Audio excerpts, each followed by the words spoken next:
أشهد أن لا إله إلا الله. بسم الله الرحمن الرحيم. الحمد لله رب العالمين الرحمن الرحيم مالك يوم الدين، ونشهد أن لا إله إلا الله، ونشهد أن سيدنا ومولانا محمدا عبده ورسوله أرسله إلى الناس كافة بشيرا ونذيرا. أما بعد، فإن خير الحديث كتاب الله، وخير الهدي هدي محمد صلى الله عليه وسلم، وشر الأمور محدثاتها، وكل محدثة بدعة، وكل بدعة ضلالة، وكل ضلالة في النار. أعوذ بالله السميع العليم من الشيطان الرجيم. بسم الله الرحمن الرحيم. قل للمؤمنين يغضوا من أبصارهم ويحفظوا فروجهم، ذلك أزكى لهم، إن الله خبير بما يصنعون. وقل للمؤمنات يغضضن من أبصارهن ويحفظن فروجهن ولا يبدين زينتهن إلا ما ظهر منها، وليضربن بخمرهن على جنوبهن. سبحانك لا علم لنا إلا ما علمتنا، إنك أنت العليم الحكيم.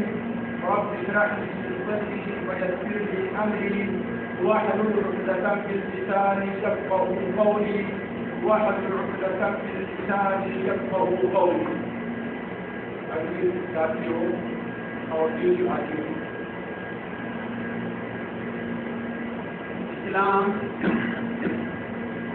ایک ایسا مذہب ہے جو اصولی اعتبار سے یہ چاہتا ہے کہ کوئی بھی معاشرہ ہو وہ نہایت ہی پاک اور صاف ہو.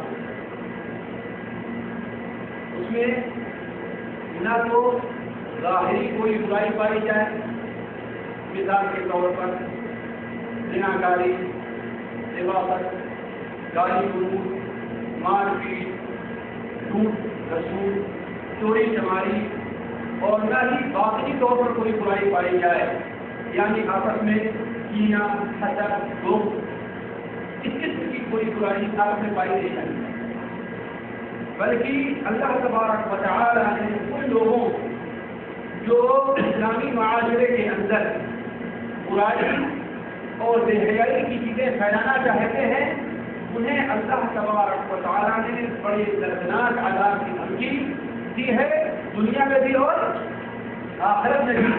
چنانچہ سورہ نور کے اندر حادثے عشق پر تبصرہ کرتے ہوئے اللہ تبارک و تعالی ارشاد فرماتا ہے کہ ان الذين يحبون ان تشيع الفاحشة في الذين آمنوا لهم عذاب أليم في الدنيا والآخرة.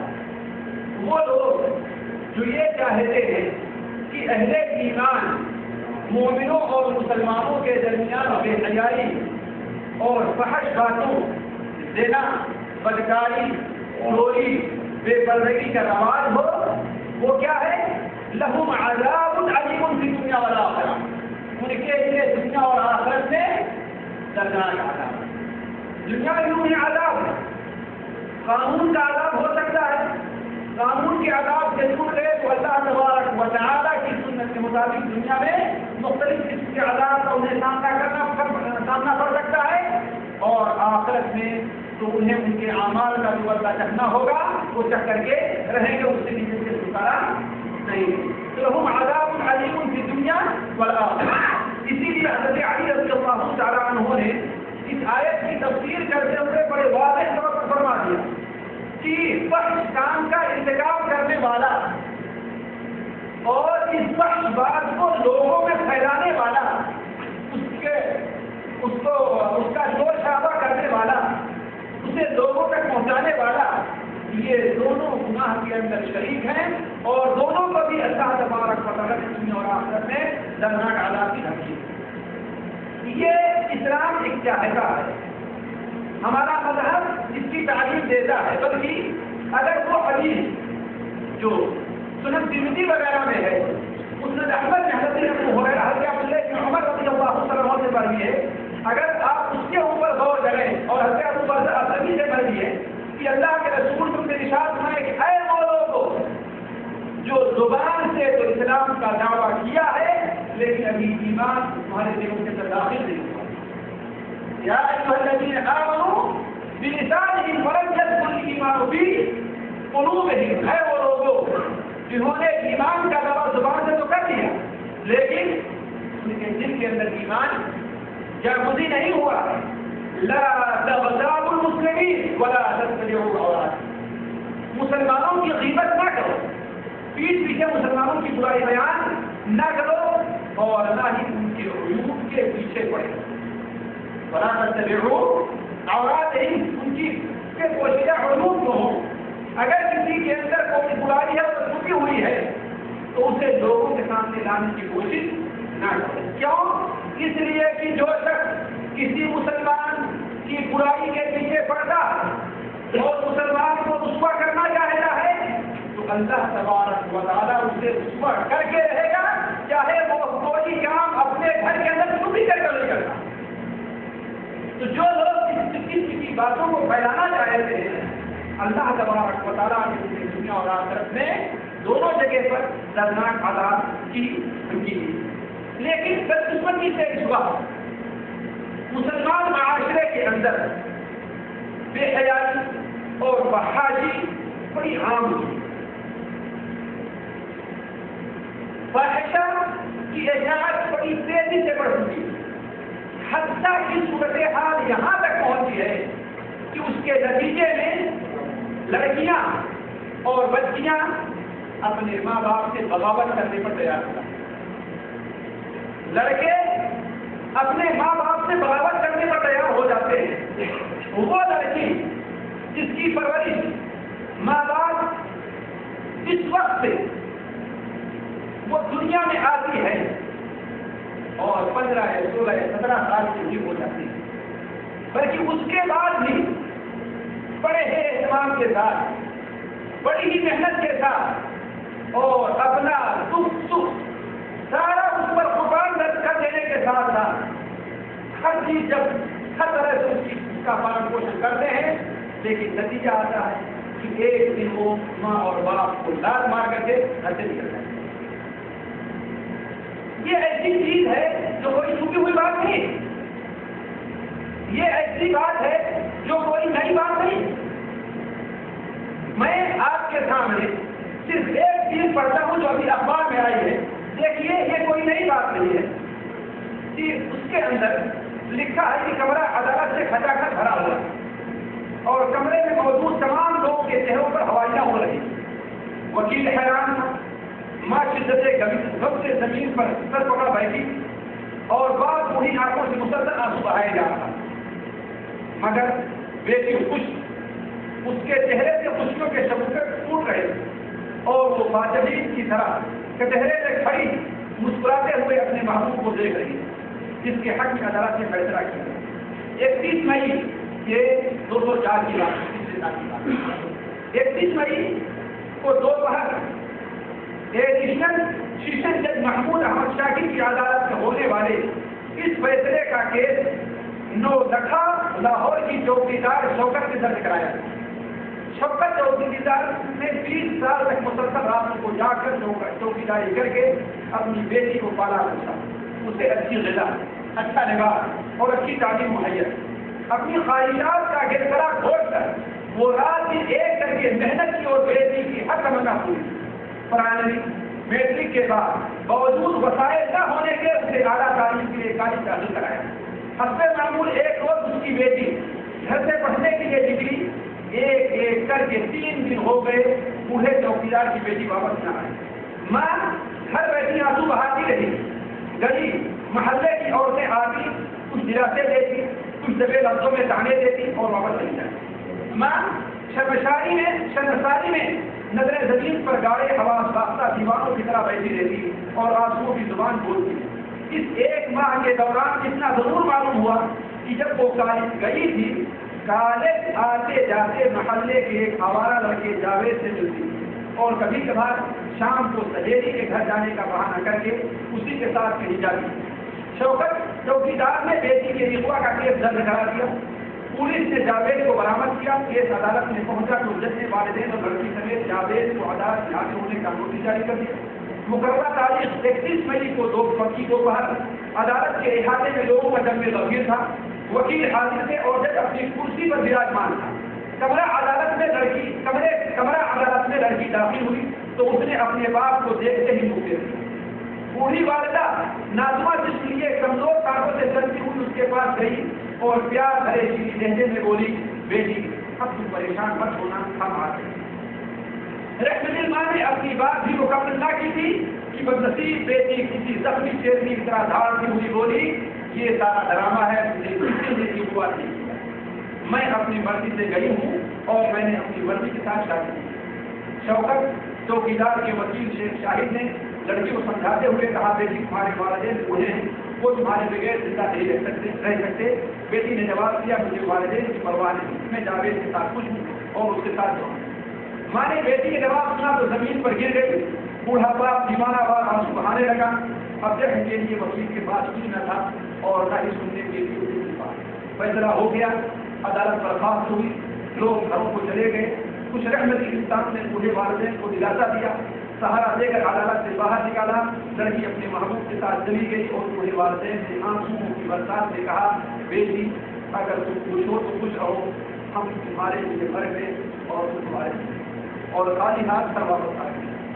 یہ ایک واقعہ نہیں ہے, صرف ایک ہی ایک واقعہ نہیں ہے. اگر آپ دیکھیں تو کسی بھی معاشرے کے اندر اس قسم کے سینکڑوں اور ہزاروں واقعات آپ کو سامنے آئے. دور جانے کی بات نہیں, ابھی جیسے ہی مشکل سے چند دن گزرے ہوں گے, وہاں کی اخبار کے اندر ایک لمبی رپورٹ چھپی کہ 2001 میں صرف قاہرہ سے 3 مہینے کے اندر 45 لڑکیاں بھاگی. یہ وہ ہے جو ان کی رپورٹ درج کرائی. اور یہ چھوڑ دیے, اس ملک میں 1 سال کے اندر اگر اس سے بھول نہیں ہو رہی ہے تو شاید 800 کچھ لڑکیاں اپنے شہر میں اپنے گھر میں. یہ کوئی نئی بات نہیں اور ایک ملک کا معاملہ نہیں. ہمارے آپ کے دوسرے اور مختلف ملکوں کے اندر یہ بات مستقل طور پر چھپ رہی ہے اور ایسا ہوگا. اس کی وجہ کیا ہے, اس کا اصل سبب ہم تلاش کریں تو شاید بہت کم لوگ اسے ماننے کے لیے تیار ہوں. اس کا اصل سبب کیا ہے؟ دیکھیے, عمومی طور پر جو آج بچوں کو آزادی دے دی گئی ہے باہر نکلنے کے لیے, ہر قسم کے وسائل اعلام میں ہر قسم کی اچھی اور بری چیزیں جو پیش کی جا رہی ہیں اسے دیکھنے کے لیے, اس قسم کی جو چیزیں آج ہمارے اور آپ کے سامنے ہیں, یہی چیزیں ان چیزوں میں شو بنا رہی ہیں. اور لوگ اپنے اعتبار سے, جیسے میں اخبار پڑھ رہا تھا اس کے اندر اس مسئلے کا حل رکھا گیا. ہر آدمی اپنے اعتبار سے اس مسئلے کا حل رکھتا ہے, لیکن ہم یہ بتاتے ہیں کہ آخر اس مسئلے کا حل کیا ہے اور شریعت نے اس کے اوپر کیا پابندی لگائی. اور سچ ہے, اگر ان پابندیوں کو اس کا لحاظ کیا جائے تو اس قسم کی چیزیں کسی بھی معاشرے میں, کیونکہ ایسی چیز ہے جنس اور نفس کی کوئی بھی معاشرہ ہو اس سے خالی نہیں, کوئی بھی معاشرہ. صحابہ کرام کے معاشرے کے اندر بھی ایسے واقعات پائے گئے, لیکن اصل مسئلہ یہ ہے کہ یہ چیز ایک ظاہرہ بن جائے, ایک موضوع بن جائے, ایک عام چیز بن جائے, یہ خطرے کی بات ہے. ورنہ ایک کا دوسری واقعات 2 سال 3 سال 4 سال میں اگر کوئی ایک واقعہ پیش آ گیا تو کوئی بھی معاشرہ اس سے خالی نہیں ہے, اور نہ کوئی بھی انسان, کوئی بھی ملک والا اس سے انکار کر سکتا ہے کہ ہمارے یہاں اس سے پیش نہیں آئی. لیکن یہی چیز بالکل عام ہو جائے تو یہ چیز یقیناً غلط ہے, اور یہی چیز ہے جسے شریعت نے کہا ہے کسی معاشرے کے اندر معاشرہ جب پھیل جاتی ہے تو اللہ تبارک و تعالیٰ اس ملک کے کو ایسے ایسے عذاب کے اندر مبتلا کرتا ہے, ایسی ایسی بیماریوں کے اندر مبتلا کرتا ہے کہ وہ بیماریاں ان کے بڑوں اور ان کے بہنوں کے اندر نہیں جاتی. تو شریعت نے جو اس کے اوپر پابندی لگائی ہے، ہم اس سے بحث کرتے ہیں کہ آخر اس کے اوپر شریعت پابندی کیا لگاتی ہے۔ دیکھیے سب سے پہلی چیز تو یہ ہے، دنیا کے اندر اللہ کی کوئی بھی نافرمانی ہے، کوئی بھی برائی ہے اور کوئی بھی بے حیائی کا کام ہے، اس کے پیچھے شیطان ملعون کا ہاتھ ہو، اس سے کوئی انکار نہیں۔ کیوں؟ اس لیے کہ اس پر رب نے جس وقت سے اسے جہنم جنت سے نکالا گیا ہے، حضرت آدم علیہ السلام کو سجدے سے اس نے انکار کیا اور اسے جنت سے نکالا گیا، اسی وقت سے اس نے یہ عہد کر دیا تھا کہ میں انسان کو ہر طریقے سے دھوکہ دیتا رہوں گا، اس کے آگے سے بھی آؤں گا، اس کے پیچھے سے بھی آؤں گا، اس کے دائیں سے بھی آؤں گا، اس کے بائیں سے بھی آؤں گا، اور ہر طریقے سے آ کر اسے میں گمراہ کرنے کی کوشش کروں گا۔ لیکن مسئلہ یہ ہے کہ ہم اور آپ اسے سمجھتے نہیں اور اسے سمجھنے کی کوشش نہیں کرتے۔ ان الشیطان لکم عدو فاتخذوہ عدوا، شیطان تمہارا دشمن ہے، اس لیے تم بھی اسے اپنا دشمن بنا لو، اس لیے تم بھی اسے اپنا دشمن بنا لو۔ یعنی جو چیز بھی اس کی خوشی کے ہو، جس چیز سے بھی وہ راضی ہوتا ہو، جو چیز بھی وہ پسند کرتا ہو، وہ چیز کو کمی کرنے کے لیے تیار نہ ہو۔ وہ چیز چھوٹی کوئی چیز ہے یا بڑی چیز ہے، مثال کے طور پر شرک ہے، شیطان کو پسند ہے، کبھی بھی شرک کے قریب نہ جاؤ، حتیٰ کہ بائیں ہاتھ سے کھانا اور پینا شیطان کو پسند ہے۔ مسلم شریف کے اندر روایت ہے کہ اللہ کے رسول صلی اللہ علیہ وسلم نے ارشاد فرمایا، شیطان بائیں ہاتھ سے کھانا پیتا، اس لیے تم اس کی مخالفت کرتے ہوئے دائیں ہاتھ سے کھاؤ، اور جب وہ تمہارا دشمن ٹھہرا تو اس کا مطلب جو چیزیں بھی اس کو پسند ہیں، جو چیزیں بھی اس کی مرضی کی ہیں، جو چیزیں بھی اس کی خواہش کے مطابق ہیں، اگر تم اسے اپنا دشمن بنانا چاہتے ہو، اسے اپنا دشمن سمجھتے ہو، تو ہر چیز اور اس کی نافرمانی کرنی ہوگی۔ تو شیطان کسی بھی قسم کی برائی جو معاشرے میں پیدا ہوتی ہے، وہ شیطان کی مرضی اور شیطان کے ورگلانے سے ہے، لہذا ہمیں اس کی مخالفت کرنی چاہیے۔ اسی لیے اللہ تبارک و تعالیٰ نے قرآن مجید سورہ نور میں یہاں پر اس کا واقعہ بیان فرمایا ہے۔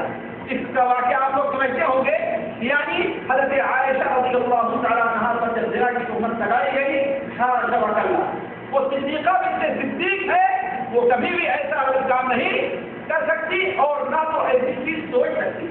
اسی لیے تو اللہ تبارک و تعالیٰ نے ان کی برات ساتویں آسمان سے نازل فرمائی، اور صرف یہی نہیں کہ وہ برات نازل فرمائی اور ختم ہو جائے گی، نہیں، بلکہ ایسی برات نازل فرمائی کہ جب تک اس دنیا کے اندر مسلمان موجود ہیں اسے قرآن مجید کی تلاوت کرنے لگے۔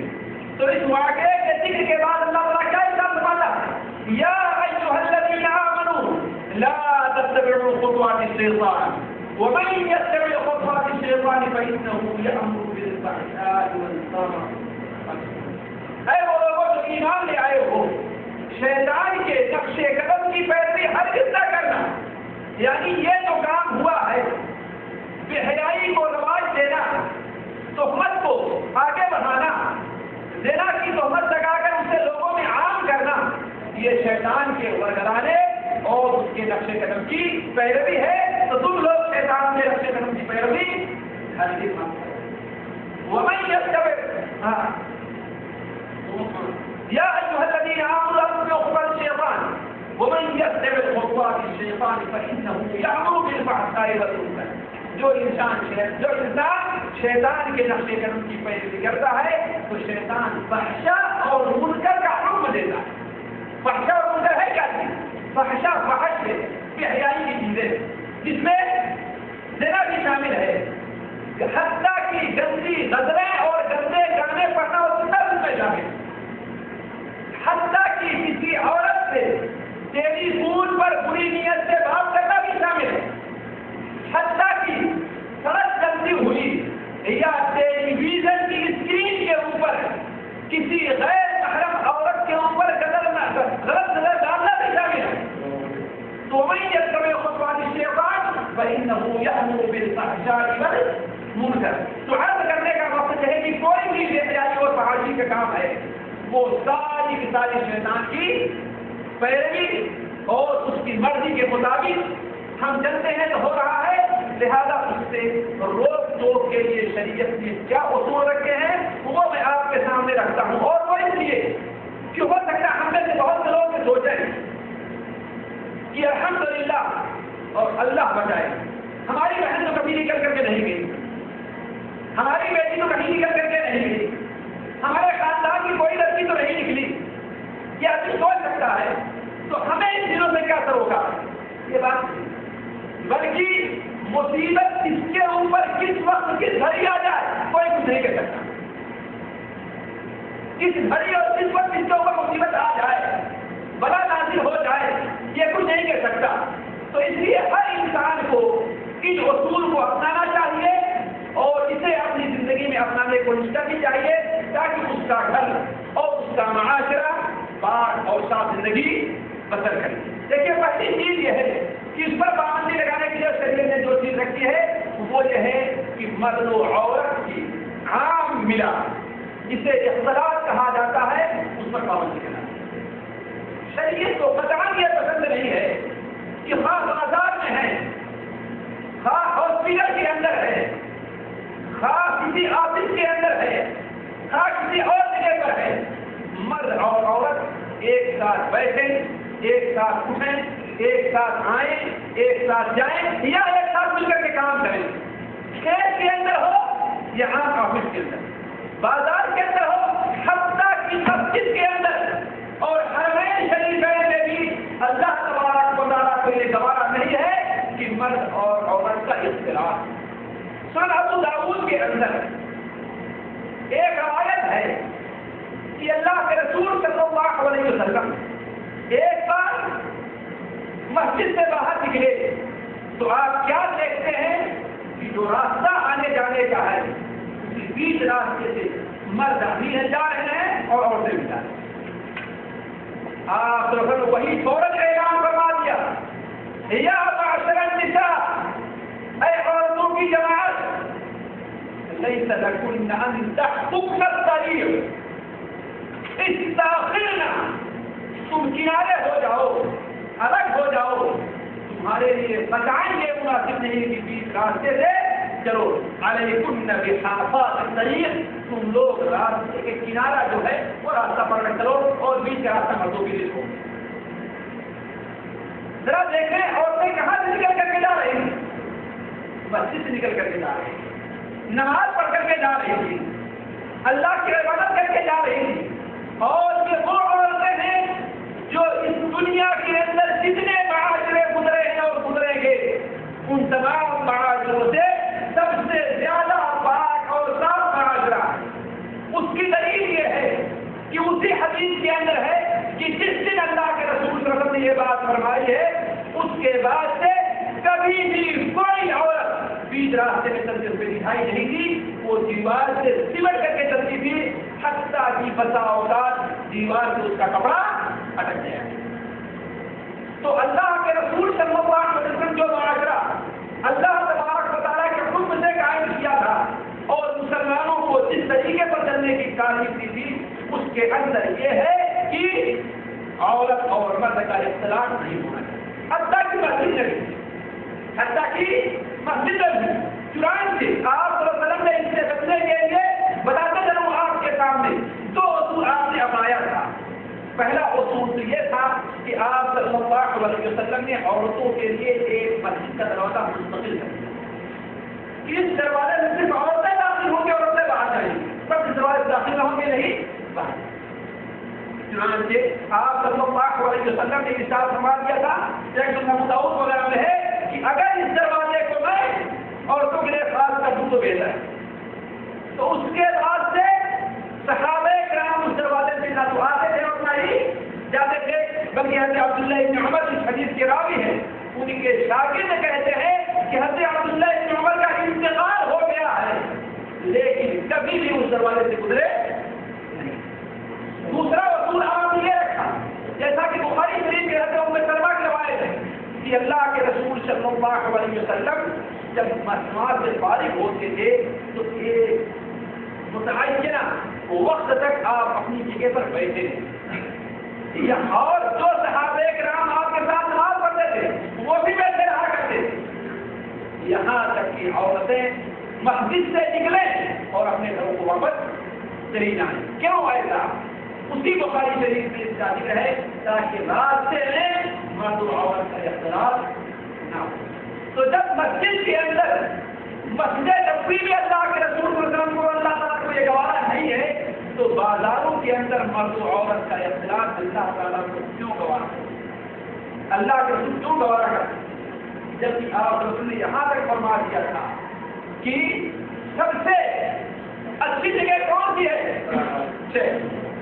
سب سے اچھی جگہ کون سی ہے؟ آپ سے پوچھا گیا تو آپ نے کہا انتظار کرو یہاں جبرائیل سے پوچھ لو، اور آپ نے جبرائیل سے پوچھا تو جبرائیل نے کہا تھا انتظار کرو میں اللہ تعالیٰ سے تاکہ میں پوچھوں۔ اللہ تعالیٰ نے کیا فرمایا؟ سب سے افضل مقام اللہ کا گھر یعنی مسجد ہے، اور سب سے بری جگہ کیا ہے؟ وہ بازار۔ کیوں؟ بازار کے اندر جھوٹ بولا جاتا ہے، دھوکہ دیا جاتا ہے، چوری وہیں پر ہوتی ہے، لوگوں کی عزت وہیں پر لوٹی جاتی ہے، غلط قدریں وہیں پر ہوتی ہے، ہر قسم کی بدتمیزی اور بےحیائی کی چیزیں کہاں ہوتی ہیں؟ بازار میں ہوتی ہیں۔ اسی لیے صحیح مسلم کے اندر ہے کہ آپ نے حضرت سلمان فارسی کو ایک وصیت کی۔ وصیت کیا؟ کتنے لوگ بازار آتے جاتے ہیں، شاید کبھی اس پر دھیان نہ دیا ہو، بلکہ کوشش یہ رہتی ہے جتنا جلدی پہنچ جائیں سب سے پہلے جا کر کے ہم دکان کھول دیں۔ آپ نے فرمایا اے سلمان، اگر تم سے ہو سکے تو بازار میں سب سے پہلے داخل ہونے والا اور بازار سے سب سے پہلے واپس آنے والا تم کبھی نہ ہونا۔ کیوں؟ اس لیے کہ شیطان بازار میں جا کر کے اپنا جھنڈا، تو جو جگہ ایسی مرفوض اور ایسی بری ہو وہاں پر مرد و زن کے اختلاف کو شریعت کیسے برداشت کرتی؟ تبھی تو حضرت علی رضی اللہ تعالیٰ عنہ جب کوفہ گئے تو وہاں کے لوگوں سے کہا کہ ہم نے سنا ہے کہ تمہاری عورتیں بازار میں جاتی ہیں اور مردوں کے ساتھ مل کر خرید و فروخت کرتی ہیں، کیا تم لوگوں کو غیرت نہیں آتی؟ تم لوگوں کو شرم نہیں آتی؟ تو معلوم یہ ہوا کہ پہلی چیز یہ ہے کہ حتی امکان، دیکھیے بتاؤ اوقات انسان کی ایسی مجبوری ہوتی ہے، اور ڈاکٹر صاحب کہیں کہ ہمارے اوپر اعتراض کر رہا ہے، ایک مجبوری ہوتی ہے، پریشانی بغیر سر کا کام نہیں ہو سکتا ہے کہ نہیں؟ تو اگر کوئی مجبوری اور پریشانی نہ ہو، ضرورت ہے، ہو سکتا ہے عورت بازار جائے اس کے لیے بغیر کام نہیں کر سکتا، لیکن کہنے کا حتی امکان اس کے اندر کمی ہونی چاہیے، یا جہاں تک مجبوری ہو، جہاں تک پریشانی ہو اسی حد تک اس چیز کو محدود رکھا جائے اور آگے نہ بڑھا جائے۔ یہ تو پہلی چیز ہوئی۔ دوسری چیز جس کا اصول شریعت نے رکھا ہے،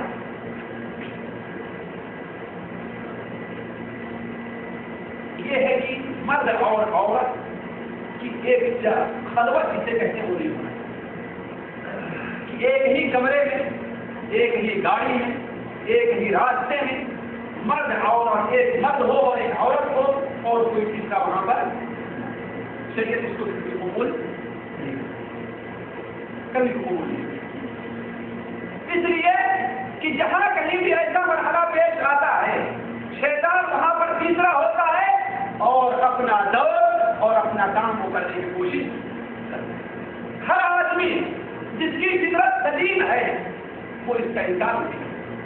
اللہ کے رسول صلی اللہ علیہ وسلم نے بڑی وضاحت کے ساتھ حضرت عبداللہ بن عباس کے بعد بیان فرما دیا، لا يخلون رجل بامرأة الا ومعها ذو محرم۔ کوئی مرد کسی عورت کے ساتھ اکیلے میں نہ ملے، اس کے گھر میں اکیلے نہ جائے، الا ایک اس کے ساتھ اس کا وہاں پر محرم ہونا چاہیے۔ ایک صحابی نے کہا اے اللہ کے رسول صلی اللہ علیہ وسلم، کیا یہ بات دیور سے بھی جیٹ عورت کا ہو اس سے بھی، اس کے شوہر کا جتنے دار بھائی ہو اس سے بھی، اس کے شوہر کا مامودار بھائی ہو اس سے بھی، اس کے شوہر کا چھوٹا یا بڑا بھائی ہو اس سے بھی، اس کے شوہر کا بھتیجا ہو اس سے بھی؟ آپ نے فرمایا کہ دیور موت، یعنی اس طریقے سے موت سے پرہیز کرنا چاہیے، ویسے ہی ان تمام رشتے داروں سے پرہیز کرنا چاہیے۔ یہ چیزیں لوگوں کو بتا اوقات بڑی عجیب سی لگتی ہیں، لیکن جو لوگ اس ماحول میں رہے اور جن کے سامنے یہ باتیں آئی ہیں وہ اللہ ان سے پوچھیں گے تو خیانت اور زنا کے جو واقعات اس سلسلے میں قریبی رشتے داروں سے پیش آتے ہیں وہ حضرت نہیں. میں آپ کے سامنے بتاؤں کہ میں ایک کتاب پڑھ رہا تھا الغیر علی البراء، اس کے اندر نقل کیا تھا کہ پچھلے سال شاید 2-3 سال پہلے کی بات، امریکہ کے اندر جب رپورٹ پیش کی گئی تو ایک دن میں 1900 عورتوں کے ساتھ زنا ہوا. کتنا؟ 1900. کتنے کے ساتھ؟ یعنی ایک منٹ کا بھی نہیں بلکہ 40 یا 45 سیکنڈ کے اندر، ہر 40-45 سیکنڈ کے اندر ایک زنا ملے. یہ وہ چیز ہے جس کی رپورٹ گورنمنٹ تک آئی اور جس کی رپورٹ نہیں آئی وہ الگ، اور جو بے زنا ہوا وہ الگ معاملہ. اور اس میں بھی رپورٹ یہ ہے کہ 21% بلکہ 48% ان لوگوں سے یہ ہوا تھا جو گھر کے اندر برابر آتے جاتے اور رشتے دار. میں العالم فی ارقام ایک کتاب پڑھ رہا تھا، اس کے اندر ہمارے ہی ملکوں میں سے، میں نام نہیں لینا چاہتا، ہمارے ہی ملکوں میں سے ایک ملک کے بارے میں بیان کیا گیا تھا کہ پچھلے 3 سال کی رپورٹ کے مطابق 40 سے 50% لڑکیوں کی عزت لوٹی اور ان میں بھی 80% وہ لوگ تھے جن کا برابر گھر میں آنا جانا، جن کے بارے میں لوگ کہتے ہیں اپنے ان سے کوئی پردہ نہیں. صرف 7% ایسے لوگ تھے جو اجنبی رہا کرتے تھے، جس سے کوئی تعلق نہیں رہا.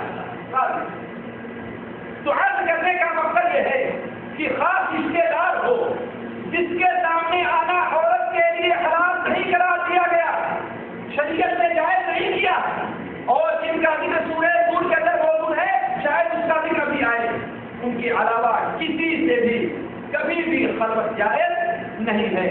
حضرت عمر بن عبدالعزیز رحمہ اللہ نے بڑی بہترین سی بات کی، اور جب ہم نے ان کا ایک قول پڑھا تو میں آج کر کے رہ گیا. انہوں نے میمون بن مہران سے کہا کہ دیکھو کبھی بھی کسی عورت سے اکیلے میں نہ ملنا، خاص تمہارا مقصد اسے قرآن پڑھانا ہی کیوں. ذرا غور کریں، یہ ان کی بات ہے جس کا دل اور جس کا ایمان، جس کا دل اور جس کا سینہ نور ایمان سے منور ہے. واللہ میرے سامنے ایسے حادثات آئے کہ لوگ بچیوں کو تعلیم دیتے تھے، انہیں قرآن پڑھاتے تھے، لیکن معاملہ آگے تک بڑھ گیا، معاملہ بگڑ گئے. یہاں تک کہ بعض وقت ایسے تھے جو لڑکیوں کو لے کر کے چلے گئے، صرف بہانے ایک قرآن پڑھایا. یہ بات کس نے کہی تھی؟ حضرت عمر بن عبدالعزیز رحمہ اللہ نے کہی تھی کہ لا تخلون بامرأۃ، کسی بھی عورت کے ساتھ تم اکیلے میں نہ ملنا. وَإِنْ خُلْتَ، اگر تم یہ کہو کہ أُعَلِّمُهَا القرآن، میں تجھے قرآن سکھا رہا ہوں، پھر یہ کوئی ہوئی نہیں. تو عرض کرنے کا مقصد یہ ہے کہ بات لمبی ہو، میں نہیں لمبی کرنا چاہتا، کہ یہ کہ شریعت نے اس پر بھی پابندی لگائی ہے کہ مرد اور عورت جو محرم نہیں ہے خلوت کے اندر یا اکیلے ان کے ساتھ ملنا نہ چاہیے، نہ رہنا چاہیے اور نہ ہی رکنا بیٹھنا چاہیے. خاص طور پر اگر ایسی ہو کہ رات کا معاملہ ہو یا اور کچھ ہو تو اس پر سخت پابندی لگائی ہے، اللہ کا شکر ہے. بلکہ آپ نے یہ بیان فرمایا جو انسان آخرت پر اور اللہ پر ایمان رکھتا ہے وہ کسی ایسی عورت کے گھر میں داخل نہ ہو جس کا شوہر یا کوئی محرم وہاں پر موجود نہیں. یہ باتیں صرف ہوا میں اڑنے کے لیے آپ نے نہیں کہی، یہ باتیں کہنے کے یہی مقصد تھا کہ ان کا اگر لحاظ نہ رکھا گیا تو بہت بڑی خرابی پیدا ہو. تیسرا اصول جو شریعت نے بتایا ہے وہ عورتوں کو یہ ہے کہ عورت جب مردوں سے یا سبھی مردوں سے گفتگو کرے، خاص آمنے سامنے ہو، خاص دروازے کے پیچھے ہو، خاص ٹیلیفون کے اوپر، تو لوچدار لہجہ استعمال نہیں کرنا، شیرینی آواز سے اس سے بات نہیں کرنی چاہیے. مطلب کیا؟ یعنی وقت سے ضرورت ہے بات، السلام علیکم وعلیکم بلا صاحب ہے نہیں، یہ نہیں، ہاں موجود تو نہیں ہے، آپ کیا چاہتے ہیں، آپ کا نام کیا ہے ذرا بتائیں، میں بتا دوں، کس طریقے سے بات عورتوں کی حالت ہوتی ہے، یہ بات ہو رہی ہے۔ اللہ تعالیٰ نے عام عورتوں کو نہیں، اللہ کے رسول صلی اللہ علیہ وسلم کی ازواج مطہرات کو خطاب کر کے فرمایا، جو دنیا کی پاکیزہ ترین اور سب سے پاکیزہ عورت ہے، اللہ نے کیا فرمایا تھا؟ فلا تخضعن بالقول فيطمع الذي في قلبه مرض وقلن قولا معروفا۔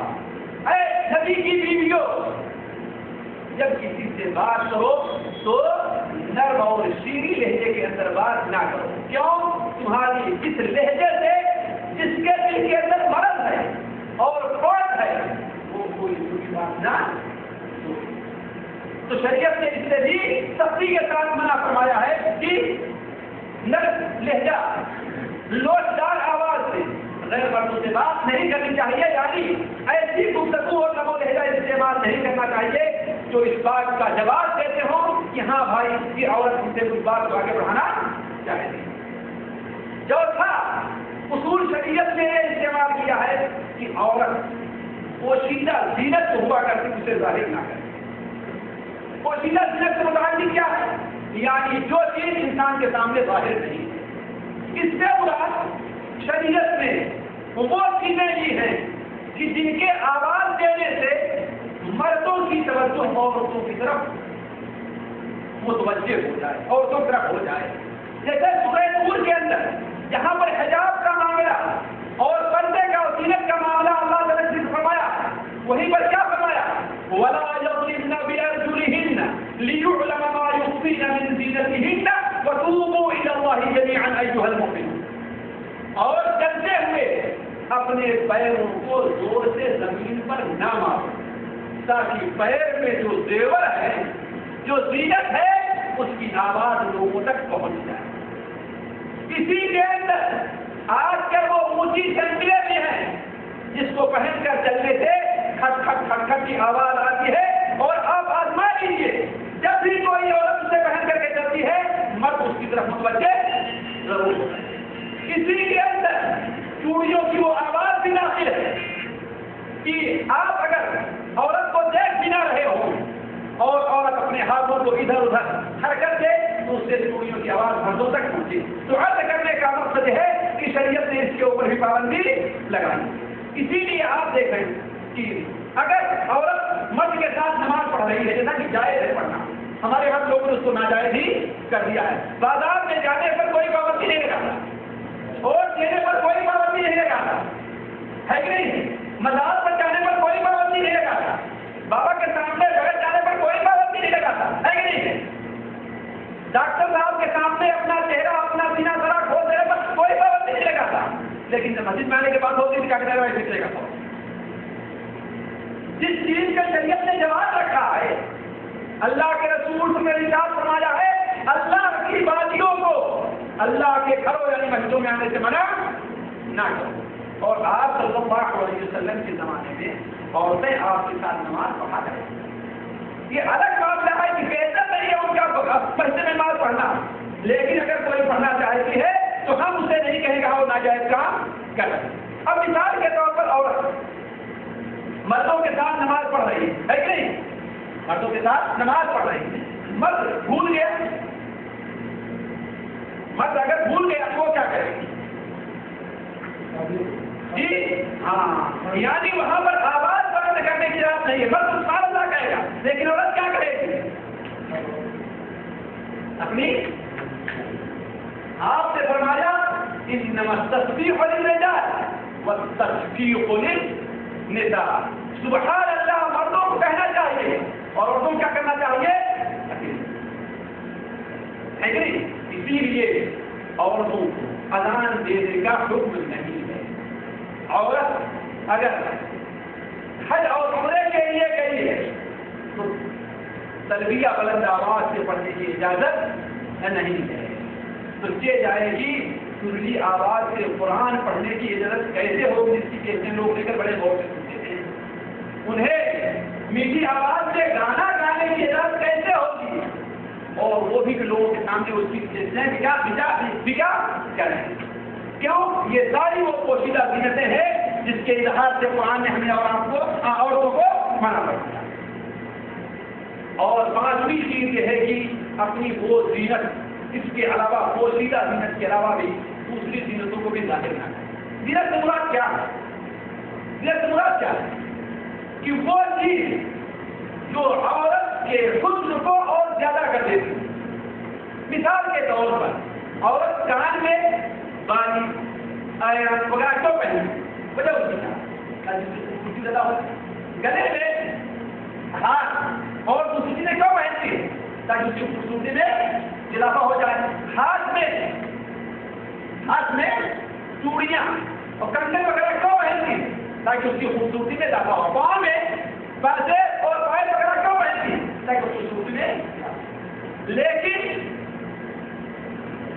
غیر محرم کے لیے اور اپنے ساتھ اور اپنے محارم کے علاوہ غیر محرموں کے لیے ظاہر کرنے کی اجازت شریعت میں قطعاً نہیں ہے کہ نہیں؟ یہ کسی مولوی صاحب کی بات نہیں. یہ اللہ تبارک و تعالیٰ کا فرمان ہے. کہا سورہ نور میں وَلَا يُبْدِينَ وَلْيَضْرِبْنَ بِخُمُرِهِنَّ عَلَىٰ جُنُوبِهِنَّ. عورتیں اپنے دوپٹے کو اپنے سینے پر ڈالیں, اپنے گلے میں نہ ڈالیں. ہے کہ نہیں؟ جس طریقے سے آج نماز چل رہا ہے گلے میں ڈال لیتی ہے. کیا فرمایا؟ اپنے دوپٹے کو اپنے سینے پر ڈالنے, یعنی چہرہ پہ, اور اس طریقے سے اس کو سینے پہ ڈالیں تاکہ گھونگھٹ بھی نکلے. وَلَا يُبْدِينَ زِينَتَهُنَّ إِلَّا مَا ظَهَرَ مِنْهَا. اور وہ زینت جو ظاہر ہو جائے اس کو چھپا ہی نہیں سکتا ہے. جیسے کپڑا پہنے ہوئے اوپر, اس کے نہ ظاہر ہونے کوئی سوال پیدا ہی نہیں ہوتا, ہے کہ نہیں؟ البتہ اس کے علاوہ اور زینت کو ظاہر نہ کرے, اور زینت کو نہ ظاہر کرے مگر کس کے لیے؟ وَلَا يُبْدِينَ زِينَتَهُنَّ إِلَّا لِبُعُولَتِهِنَّ.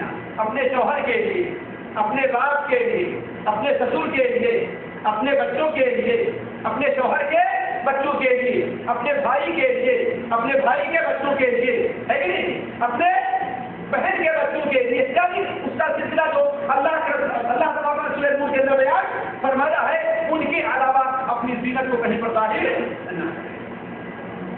چھٹا اصول جو رکھا ہے اور کس کو مد نظر رکھنا چاہیے وہ یہ ہے کہ دیکھیے, عورت کا بہترین مقام اور اصل مقام اللہ تبارک و تعالیٰ نے گھر رکھا. اللہ نے گھر رکھا بغیر خاص ضرورت کے عورتوں کو باہر نکلنے کی اجازت شریعت نے نہیں دی. اگر ضرورت ہے کہ بغیر اس کے کام نہیں چل سکتا یا کام تو چل سکتا ہے لیکن اس میں مشکل ہے, تو ایسی ضرورت کے لیے شریعت نے عورتوں کو باہر نکلنے سے منع نہیں فرمایا. لیکن بغیر عام بلکہ عام حالات میں عورتوں کے باہر جانے پر شریعت نے پابندی لگائی ہے. وَقَرْنَ فِي بُيُوتِكُنَّ وَلَا تَبَرَّجْنَ تَبَرُّجَ الْجَاهِلِيَّةِ الْأُولَىٰ. تو اپنے گھروں میں کے اندر ٹھہری رہو. یہ کس سے خطاب ہے؟ ازواج مطہرات. ظاہر بات ازواج مطہرات سے خطاب ہے. تو آپ مسلمانوں کی عورتیں جس کی زیادہ حقدار ہے کہ وہ اپنے گھروں کے اندر ٹھہری رہے. حتیٰ کہ ذرا آپ سوچیں, نماز جیسی جتنی اہم عبادت ہے اس کے لیے بھی اللہ نے کیا بیان فرمایا؟ تو اس کا گھر کہاں؟ حضرت ان پہ حمید صحابیہ ہیں, اس نے رحمت کے اندر روایت ہے کہ وہ اللہ کے رسول کی خدمت میں آتی ہے اور کہتی ہے, اے اللہ کے رسول صلی اللہ علیہ وسلم, میری خواہش یہ ہے کہ میں آپ کے ساتھ نماز پڑھا تو مجھے پسند. آپ نے فرمایا کہ میں جانتا ہوں تمہیں یہ خواہش ہے, لیکن عورت اپنے گھر کے اندرونی حصے میں نماز پڑھے, یہ اس سے بہتر ہے کہ وہ اپنے گھر کے کمرے میں نماز پڑھے. اپنے گھر کے کمرے میں نماز پڑھے اس سے بہتر ہے کہ اپنے ذہن میں نماز پڑھے, اور اپنے گھر کے ذہن میں نماز پڑھنے سے بہتر ہے کہ اپنے محلے کی مسجد میں نماز پڑھے, اور اپنے محلے کی مسجد میں نماز پڑھنا اس سے بہتر ہے کہ میری مسجد میں آ کر کے نماز پڑھے. اس کا نتیجہ کیا نکلا؟ راوی بیان کرتے ہیں کہ حدیث کو سن لینے کے بعد دیکھیے, میں یہ نہیں کہتا, ہمیشہ میں یہ کہتا ہوں کہ غلطیاں اس زمانے میں ہوا کرتی ہیں, لیکن آج ہمارے اور ان کے اندر ایک فرق ہے. فرق کیا ہے کہ وہ جب بھی کوئی بات سن لیا کرتے تھے فوراً اس کے اوپر عمل کرنے کے لیے تیار ہو جاتے ہیں. اور ہم جب بھی کوئی بات سنتے ہیں تو اس سے کسی بھی طریقے سے پیچھے چھڑانے کے لیے ہم کوئی نہ کوئی راستہ ڈھونڈتے رہتے ہیں. تبھی جو خالی نے کہا تھا نا رحمہ اللہ نے کہ سعادت پڑی اس زمانے کی، سعادت پڑی اس زمانے کی تھی کہ جھک جاتی گردن نصیحت پہ سب. جہاں نصیحت ہو جاتی وہاں گردن ہر ایک جھک جایا کرتی. چنانچہ انہوں نے جب یہ حدیث سنی تو اپنے گھر کے تاریخ ترین جگہ پر اپنے لیے ایک جگہ متعین کر دی اور جب تک اس کا انتقال نہیں ہو گیا صرف اسی جگہ پہ جا کر کے نماز پڑھا کرتے. یہ جب آپ صلی اللہ علیہ وسلم نے بیان کر دیا کہ ہاں عورت کے لیے اپنے گھر کے اندرونی حصے میں نماز پڑھنا کیا ہے زیادہ بہتر. دیکھیے ساتویں چیز یہ ہے کہ جب اپنے گھر سے نکلنا ضروری ہے تو پردے کا لحاظ کریں. نکلے یعنی اس پر پابندی نکلا ہی نہیں ضرورت پڑ سکتی ہے. بعض ایسی چیزیں ہیں جو بازار میں عورتیں ہی اس سے بہتر سمجھ سکتی ہے کہ رشتے داری میں جانا ہے، شادی بیاہ میں جانا ہے، ماتم کے اندر جانا، یعنی ماتم اس معنی میں ہمارے یہاں لیا جاتا ہے یعنی کسی کے یہاں غم تعزیت کے اندر جانا ہے کہ نہیں، غمگساری کے لیے جانا ہے، تعزیت کے لیے جانا ہے، یا عید کی نماز پڑھنے کے لیے جانا ہے، ہاسپٹل میں جانا ہے، کہیں بھی جانا ہے تو شریعت نہیں کہ وہ جائے نہیں، جائے ضرور جائیں لیکن پردے کا لحاظ کر کے جائیں. اور پردہ ظاہر بات کس کا ہوگا؟ پورے جسم کا پردہ ہوگا. ترمذی شریف کے اندر روایت ہے عبد بن مسعود کی کہ المرأۃ عورہ، عورت مکمل طور پر پوری کی پوری چھپانے کی چیز. اسی لیے صحابیات کا معمول یہ تھا کہ جب حج پر بھی جایا کرتی تھی، کیونکہ ہمارے یہاں لوگ یہ سمجھتے ہیں کہ جب حج بن گئی ہے تو اب ان کے لیے پردہ ضروری نہیں ہے، بلکہ وہ رنگین کپڑا بھی چھوڑ کر کے صرف سفید کپڑا پہننا شروع کر دیں. اور اگر سے پردے ہی والی عورت کیوں نہ ہو، جب اس نے احرام باندھ دیا تو ساری پابندی کو ایک اس کے اوپر سے ختم ہو جایا کرتی ہے. وہ غیر مرد کے سامنے آتی بھی ہے، مصافحہ بھی کرتی ہے، وہ چاہے بوڑھی ہو چاہے جوان ہے کہ نہیں. اور اس وقت واللہ میرے اپنے تجربے کے مطابق بہت سے نوجوانوں کا حج خراب اور برباد کیا ہوا کرتا ہے صرف اسی لیے کہ عورتوں نے حج کے دنوں میں بھی بے پردگی کو اس طریقے سے رواج دے دیا ہے کہ الحمد الحبیب یعنی وہ کپڑا پہن کر کے ان کے لیے اپنے گھر میں بھی رہنا جائز نہیں ہے جس قسم کا کپڑا پہن کر کے وہ حج کو جایا کرتی ہے. اس لحاظ سے عام سڑکوں کے اوپر، مسجد میں، میدان میں سونا ان کے لیے اپنے گھر میں اپنے محرم مردوں کے سامنے بھی جائز نہیں ہے جس طریقے سے وہ باہر سویا کرتی ہے. وہ سیرت اختیار کرنا جو جایا کرتی ہے سیرت اختیار کر کے، اسے تو عام حالات میں بھی جائز نہیں ہے کہ جائے حج کے حالات میں. آپ لوگوں کو شاید اس کا تجربہ نہ ہو لیکن جو آدمی حج کرنے گیا ہے اور اس کے سامنے سوالات آیا کرتے ہیں کہ ہم سے یہ غلطی ہو گئی، ہم سے یہ غلطی ہو گئی، ہم سے یہ غلطی ہو گئی، ہم کیا کریں. ان میں اس قسم کا بھی سوال آتا ہے کہ ہاں وہ ایک دیر تک کسی غیر محرم کا دیکھتا. آخر یہ کیوں؟ اس لیے کہ عورتوں نے حدود شرع کو باقی نہیں رکھا. حضرت عائشہ رضی اللہ عنہا فرمانے کہ ہم لوگ حالت احرام میں ہوا کرتے تھے، جب ہمارے پاس سے قافلہ گزرتا تھا تو ہم اپنے چہرے کو چھپا لیا کرتے اور جب قافلہ گزر جاتا تو اپنے چہرے کو کھول لیا. یہ جانے کہ حد کے باہر کی. 8ویں بات میں ہے کہ عورت باہر نکلے تو خوشبو لگا کر کچھ نہیں کرنا چاہیے. اور ابھی شاید پچھلے سال کی بات یہ ان کی شہادت ہے جو مسلمانوں کے دشمن ہیں. ان کی شہادت ہے جو دنیا اسلام کو قبول نہیں کرتے یا دنیا اسلام کو حق نہیں سمجھتے. امریکہ کی ایک رپورٹ کے مطابق ایک فرد کے اندر لڑکے اور لڑکیاں دونوں ایک ساتھ کام کرتے. کچھ ایسا ہوا کہ لڑکوں کی طرف سے جو ذمہ داری اور ڈیوٹی دی جاتی تھی اس کے اندر کمی واقع ہونے لگی، اس میں کمی واقع ہونے لگی. اس کے بارے میں جب پتہ لگایا گیا تو معلوم یہ ہوا کہ لڑکیاں ایک خاص خوشبو لگا کر کے آیا کرتی ہیں جو مردوں کی توجہ کو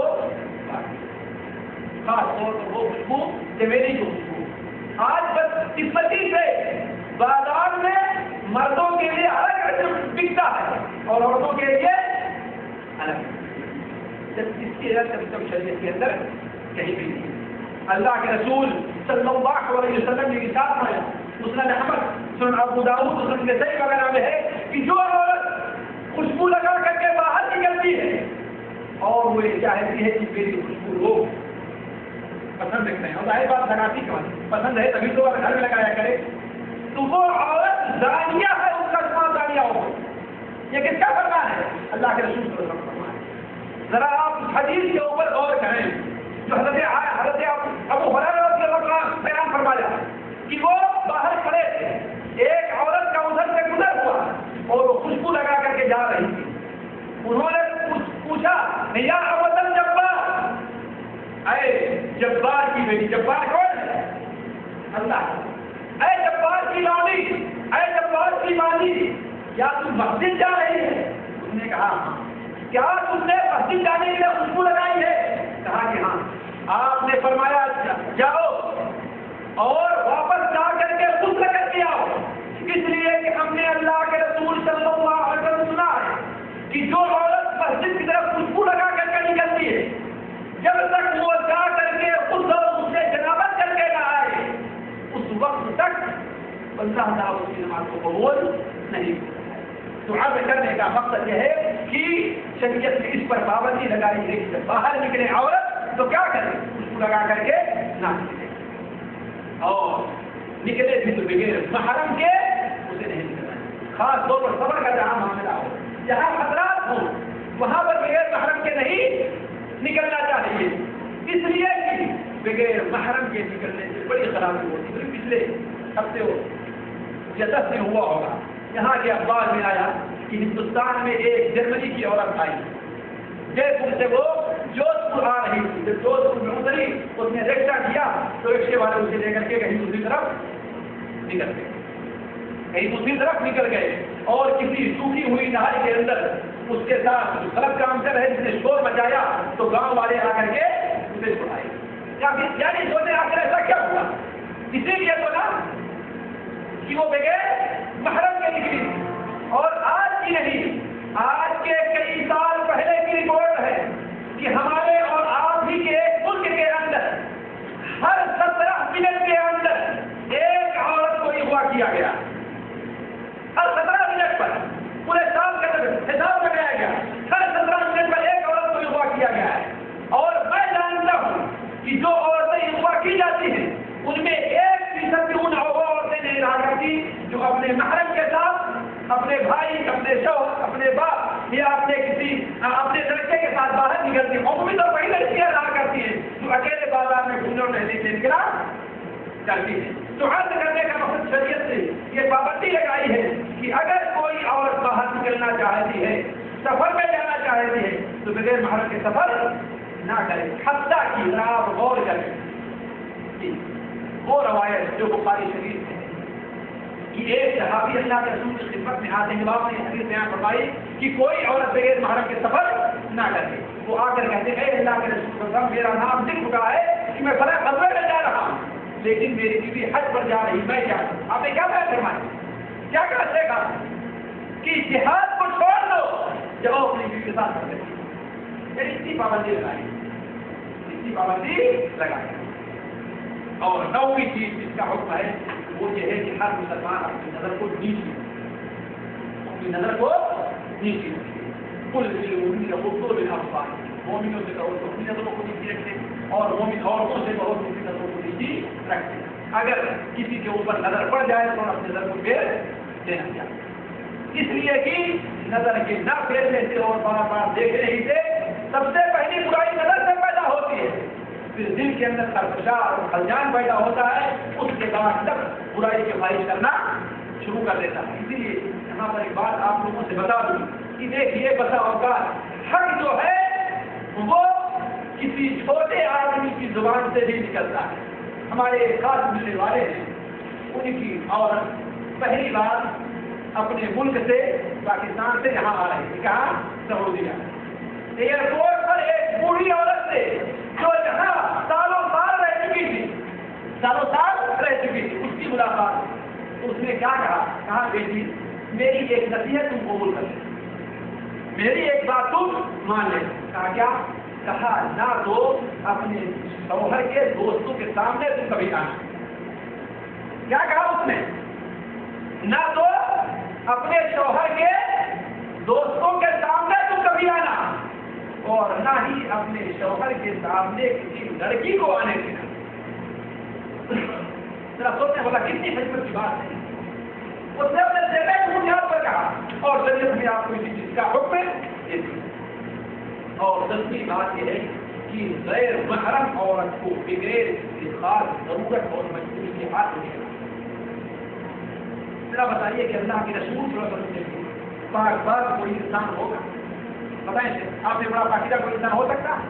کوئی انسان نہیں جس سے پاک آپ ہے کہ نہیں؟ لیکن آپ نے فرمایا کہ لا اصافح النساء، میں عورتوں سے مصافحہ نہیں، میں عورتوں سے مصافحہ نہیں۔ یہ جائے کہ عورتیں کسی بزرگ کا، کسی پیر کا جا کر پیر دبائیں، کسی کا سر دبائیں، اس کی اجازت کہاں دی جا سکتی ہے؟ آپ سے نہیں پاک صاحب کوئی انسان ہو سکتا ہے؟ کوئی انسان ہم میں سے آپ کے بارے میں کسی کی برائی کا دفاع کر سکتا ہے؟ اللہ اس کا ایمان خطرے میں پڑ جائے، اس کا ایمان برباد ہو جائے۔ لیکن اس کے باوجود آپ نے کیا بیان فرمایا؟ انی لا اصافح النساء۔ حضرت عائشہ بیان فرماتی ہے، صحیح بخاری کے اندر ہے کہ اللہ کے رسول صلی اللہ علیہ وسلم کے ہاتھ نے کسی ایسی عورت کو ہاتھ تک نہیں لگایا جو عورت، جس عورت کا چونا آپ کے لیے جائے، آپ نے کبھی ہاتھ نہیں لگایا۔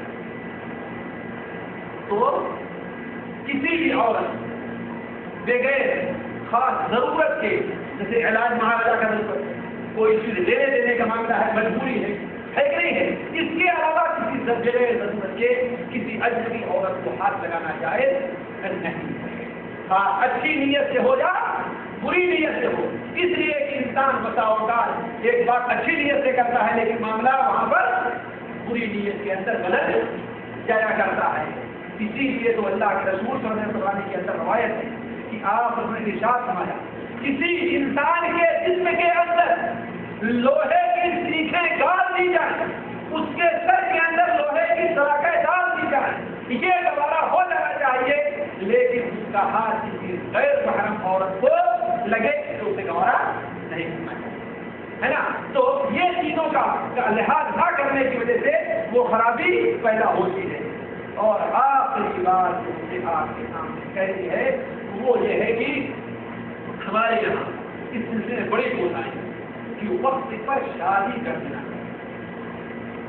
وقت پر شادی عمومی طور پر جو لڑکے اور جو لڑکیاں اس قسم کی جس کا ذکر ہم نے پہلے کیا معاملات کے اندر ملوث ہوتے ہیں، اس میں یہی رہا کرتا ہے کہ جو شادی کی عمر شریعت نے متعین کی ہے اس عمر پر ان کی شادی نہیں کی جاتی۔ حتی اذا بلغوا النکاح، شریعت نے بلوغت کو نکاح اور شادی کی حد قرار دیا ہے کہ نہیں؟ لیکن آج 50 بہانے رہا کرتے ہیں، ابھی تعلیم اس کی مکمل نہیں، ابھی وہ کماتا نہیں۔ میں اس کا انکار نہیں کرتا تعلیم کا، لیکن ماں اور باپ کو اس پر توجہ دینی چاہیے، اس کا پتہ لگانا چاہیے، اس کے بارے میں اچھی طرح معلومات حاصل کرنا چاہیے کہ میرے بیٹے اور میری بیٹی کی توجہات کیا ہے، اس کی طرف وہ کیا چاہتے ہیں۔ اگر ان کی توجہات کے اندر کسی قسم کی گڑبڑی محسوس کرے تو میں کہتا ہوں کہ تعلیم کے تکمیل کے بہانے ان کی شادی کو ٹالنا کسی طریقے سے جائز نہیں ہوگا۔ اگر ٹالتے ہیں یقین ماں اور باپ اس ماں کے اندر شریک ہوں، اور اگر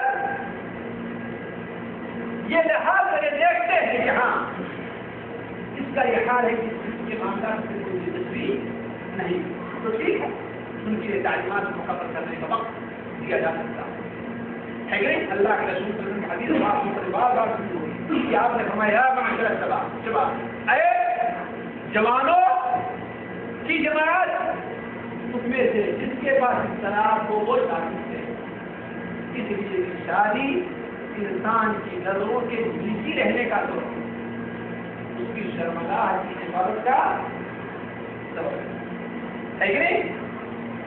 اور اگر اس سے نہیں ہو سکتا تو چاہتے ہیں روزہ رکھنا.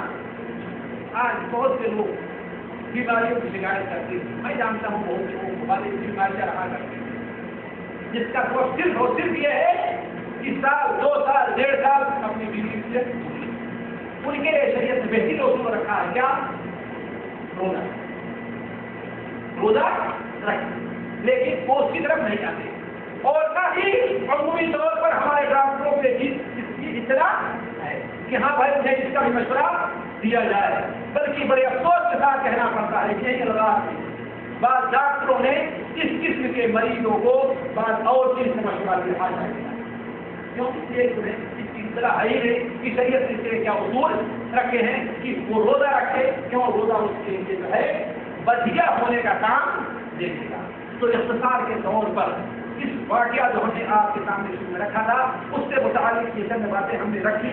تو کی بات ہم نے چھوڑ دی. ایک وقت زیادہ ہو گیا تھا. اصل کہنے کا مقصد یہ ہے کہ اس قسم کی جو خرابیاں ہمارے اور آپ یہاں پیدا ہو رہی ہیں کہ لڑکیاں بھاگ جاتی ہیں, لڑکے ماں باپ کی بات نہیں مانتے, اس کی اصل وجہ یہی ہے کہ ہمارے اور آپ کے یہاں ان اصول کو مد نظر نہیں رکھا گیا جو شریعت نے ہمیں اور آپ کو دیا, جس سے یہ خرابیاں پیدا ہوتی ہیں. اللہ تعالیٰ سے دعا ہے کہ اللہ تعالیٰ ہمیں اور آپ کو مسلمانوں کو ان باتوں پر عمل کرنے کی توفیق عطا فرمائے. اللہ تبارک تعالیٰ ہمارے اور آپ کے دل دینی تعلیم کی محبت اور اس کی اہمیت جان دے. اللہ تعالیٰ یہاں جمع ہونے کی برکت سے ہمارے اور آپ کے گناہوں کو معاف فرمائے. اللہ تعالیٰ سے دعا ہے کہ اللہ تبارک تعالیٰ مسلم معاشرے کو ہر قسم کی برائی سے بدنیتی سے پاک کرے. سبحانك اللهم وبحمدك اشهد ان لا اله الا انت استغفرك واتوب اليك. اب اگر ان باتوں سے متعلق ہمارے کسی بھائی کو کوئی سوال ہے تو وہ کر سکتے ہیں.